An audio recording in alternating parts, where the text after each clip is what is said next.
Divorce കേസുകളിലെ husband വൈഫിന് maintenance കൊടുക്കണമെന്ന് കോടതി ഉത്തരവിടുന്നതായി എപ്പോഴും കേൾക്കാറുണ്ട്. നേരെ തിരിച്ച് ഹസ്ബൻഡിന് ഈ മെയിന്റനൻസ് ലഭിക്കാൻ റൈറ്റ് ഉണ്ടോ? ആദ്യം ഈ മെയിന്റനൻസ് എന്താന്ന് നോക്കാം. ഡിവോഴ്സ് കേസിന്റെ പ്രൊസീഡിങ്സ് കോടതിയിൽ നടക്കുന്ന സമയത്തോ അതിനുശേഷമോ ഒരു സ്പൗസ് തന്റെ സ്പൗസിനോ മക്കൾക്കോ നൽകുന്ന ഫിനാൻഷ്യൽ സപ്പോർട്ടാണ് മെയിന്റനൻസ്.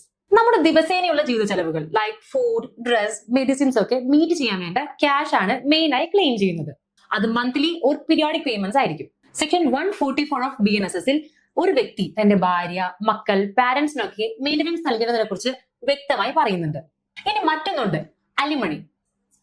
ഡിവോഴ്സ് ലഭിച്ചതിന് ശേഷം ലോങ് ടേം സപ്പോർട്ടിന് വേണ്ടി കൊടുക്കുന്ന ഒരു ലംസം, ഒരു വൺ ടൈം പേയ്മെന്റിനെയാണ് അലിമണി എന്ന് പറയുന്നത്. ഇനി ആദ്യത്തെ ചോദ്യം, ചില personal laws like the Hindu marriage act 1955 section 24 ഒരു ഇൻഡിപെൻഡന്റ് ഇൻകം ഇല്ലാത്ത ഹസ്ബൻഡിന് സഫീഷ്യന്റ് ഇൻകം ഉള്ള വൈഫ് മെയിന്റനൻസ് ഓർ എക്സ്പെൻസസ് കൊടുക്കണമെന്ന് പറയുന്നുണ്ടെങ്കിലും ഇൻ പ്രാക്ടീസ് മോസ്റ്റ്ലി വൈഫ്സിനാണ് ആ റൈറ്റ് ലഭിക്കാറ്.